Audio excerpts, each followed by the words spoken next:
viviendo en libertad.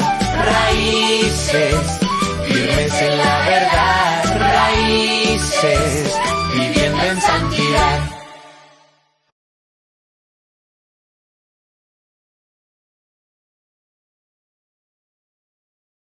Nehemías capítulo 2.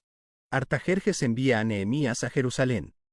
Sucedió en el mes de Nisán, en el año 20 del rey Artajerjes, que estando ya el vino delante de él, tomé el vino y lo serví al rey. Y como yo no había estado antes triste en su presencia, me dijo el rey, ¿por qué está triste tu rostro? Pues no estás enfermo. No es esto sino quebranto de corazón. Entonces temí en gran manera. Y dije al rey, para siempre viva el rey. ¿Cómo no estará triste mi rostro, cuando la ciudad, casa de los sepulcros de mis padres, está desierta, y sus puertas consumidas por el fuego? Me dijo el rey, ¿qué cosa pides? Entonces oré al Dios de los cielos, y dije al rey, si le place al rey, y tu siervo ha hallado gracia delante de ti, envíame a Judá, a la ciudad de los sepulcros de mis padres, y la reedificaré. Entonces el rey me dijo, y la reina estaba sentada junto a él, ¿cuánto durará tu viaje, y cuándo volverás? Y agradó al rey enviarme, después que yo le señalé tiempo. Además dije al rey, si le place al rey, que se me den cartas para los gobernadores al otro lado del río, para que me franqueen el paso hasta que llegue a Judá, y carta para Asaf, guarda del bosque del rey, para que me dé madera para enmaderar las puertas del palacio de la casa, y para el muro de la ciudad, y la casa en que yo estaré. Y me lo concedió el rey, según la benéfica mano de mi Dios sobre mí. Vine luego a los gobernadores del otro lado del río, y les di las cartas del rey. Y el rey envió conmigo capitanes del ejército y gente de a caballo. Pero oyéndolos Sanbalat horonita y Tobías el siervo amonita, les disgustó en extremo que viniese alguno para procurar el bien de los hijos de Israel. Llegué, pues, a Jerusalén, y después de estar allí 3 días, me levanté de noche, yo y unos pocos varones conmigo, y no declaré a hombre alguno lo que Dios había puesto en mi corazón que hiciese en Jerusalén. Ni había cabalgadura conmigo, excepto la única en que yo cabalgaba. Y salí de noche por la puerta del valle hacia la fuente del dragón y a la puerta del muladar, y observé los muros de Jerusalén que estaban derribados, y sus puertas que estaban consumidas por el fuego. Pasé luego a la puerta de la fuente, y al estanque del rey, pero no había lugar por donde pasase la cabalgadura en que iba. Y subí de noche por el torrente y observé el muro, y di la vuelta y entré por la puerta del valle, y me volví. Y no sabían los oficiales a dónde yo había ido, ni qué había hecho, ni hasta entonces lo había declarado yo a los judíos y sacerdotes, ni a los nobles y oficiales, ni a los demás que hacían la obra. Les dije, pues, vosotros veis el mal en que estamos, que Jerusalén está desierta, y sus puertas consumidas por el fuego. Venid, y edifiquemos el muro de Jerusalén, y no estemos más en oprobio. Entonces les declaré cómo la mano de mi Dios había sido buena sobre mí, y asimismo las palabras que el rey me había dicho. Y dijeron, levantémonos y edifiquemos. Así esforzaron sus manos para bien. Pero cuando lo oyeron Sanbalat horonita, Tobías el siervo amonita, y Gesem el árabe, hicieron escarnio de nosotros, y nos despreciaron, diciendo, ¿qué es esto que hacéis vosotros? ¿Os rebeláis contra el rey? Y en respuesta les dije, el Dios de los cielos, Él nos prosperará, y nosotros sus siervos nos levantaremos y edificaremos, porque vosotros no tenéis parte ni derecho ni memoria en Jerusalén. Nehemías capítulo 2. Esdras y Nehemías fueron contemporáneos. Ambos sirvieron en el periodo post-exílico, bajo el dominio del imperio persa. Esdras llega a Jerusalén alrededor del 457 a.C. Nehemías llega alrededor del 445 a.C. Ellos tuvieron enfoques y misiones distintas, pero complementarias.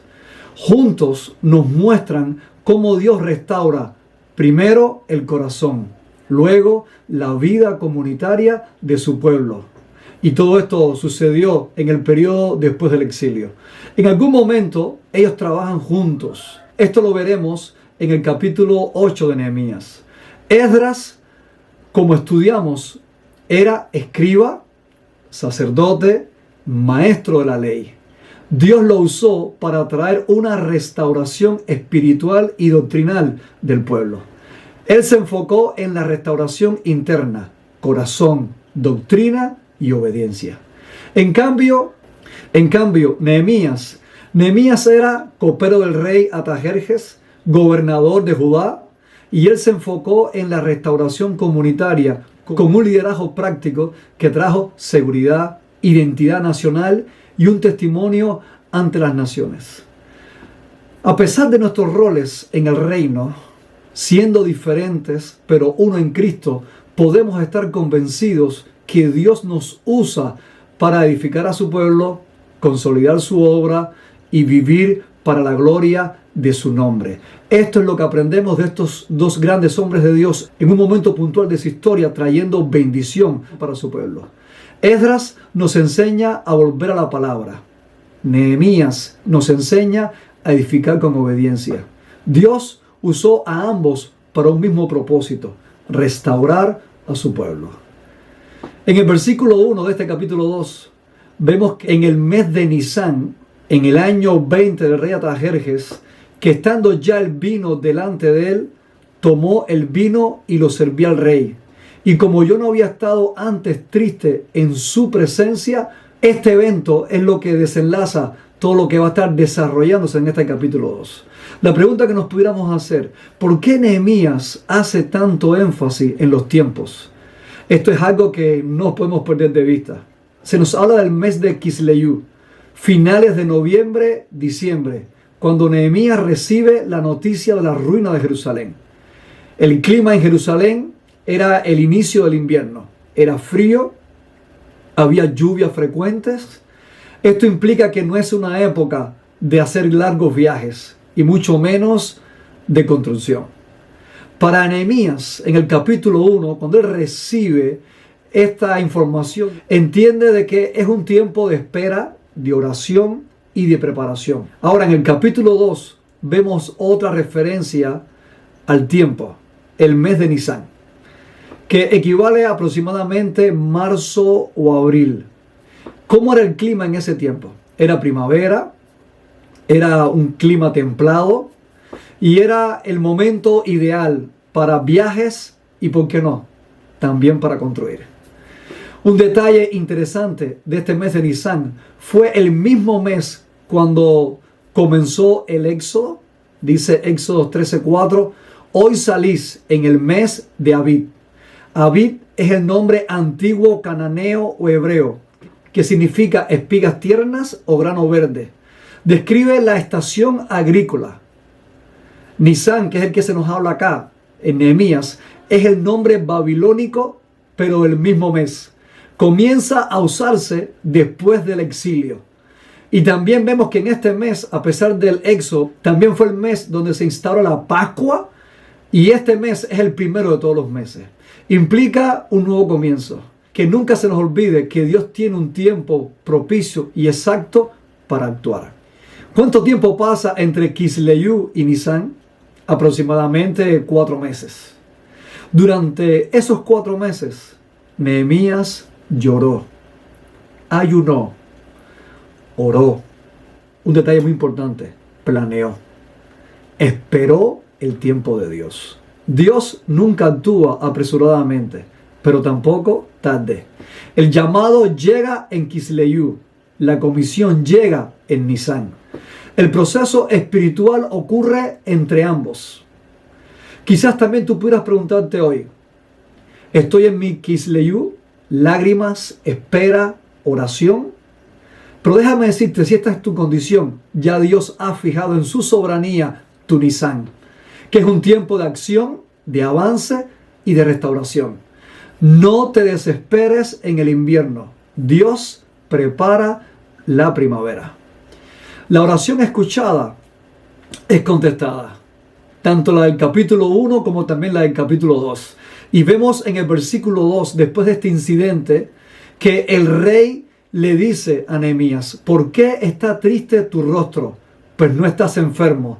No es esto sino quebranto de corazón.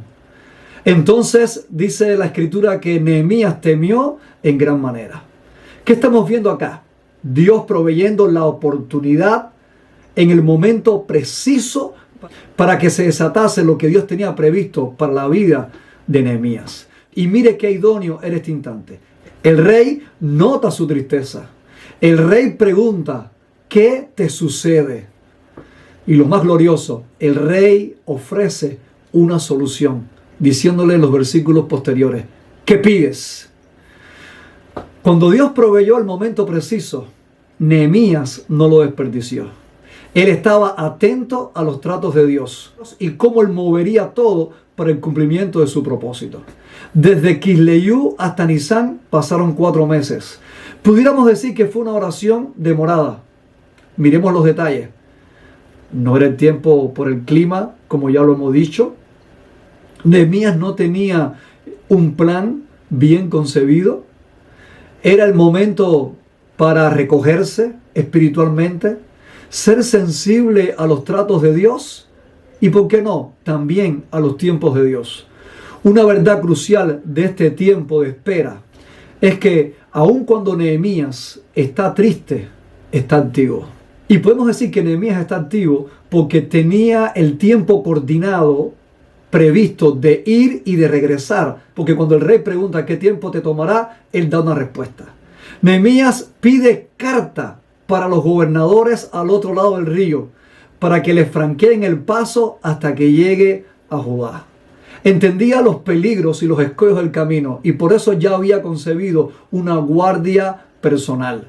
Conocía también a aquel que estaba al frente del bosque del rey, Asaf, y le pide al rey que le dé una carta para que le conceda la madera para enmendar las puertas del palacio de la casa y para el muro de la ciudad y la casa en que él iba a estar. Y dice el versículo 9, y me lo concedió el rey, según la benéfica mano de mi Dios sobre mí. Nehemías glorifica a Dios porque sabe que fue él quien inclinó el corazón del rey hacia su vida. Dios usa a quien se deja usar. Ahora recuerda, ¿qué puedes esperar después de un tiempo de gracia? Tiempos de conflicto. Este ciclo ahora se repite en la vida de Nehemías. Y también vemos que, así como a Esdras, tampoco a este hombre de Dios nada lo detiene, porque tiene una fuerte visión espiritual y lo respalda una vida fuerte de oración. Vemos que después que Nehemías llega a Jerusalén y después de hacer una inspección sin decirle nada a nadie los motivos por los cuales él estaba entre ellos, le dice a los moradores, venid y edifiquemos el muro de Jerusalén y no estemos más en oprobio. ¿Cómo salir del oprobio? Acá vemos algunos patrones, buscando a otros, animando a otros, ministrando a otros, escogiendo quienes son equipo. Y dice el versículo 20, el Dios de los cielos, Él nos prosperará. Y nosotros sus siervos nos levantaremos y edificaremos, porque vosotros no tenéis parte ni derecho ni memoria en Jerusalén. ¿Qué verdades podemos sacar de este pasaje? Es Dios quien nos prepara con todo lo que necesitamos para ser efectivos. Comprendemos que la prosperidad de Dios nunca produce pasividad. Así que mi amado hermano, en este año que comienza, déjate usar por Dios. Disfruta de su favor. Lánzate a hacer su obra. Recuerda que todo tiene su tiempo y que el Dios de los cielos, Él te prosperará. Que Dios te bendiga.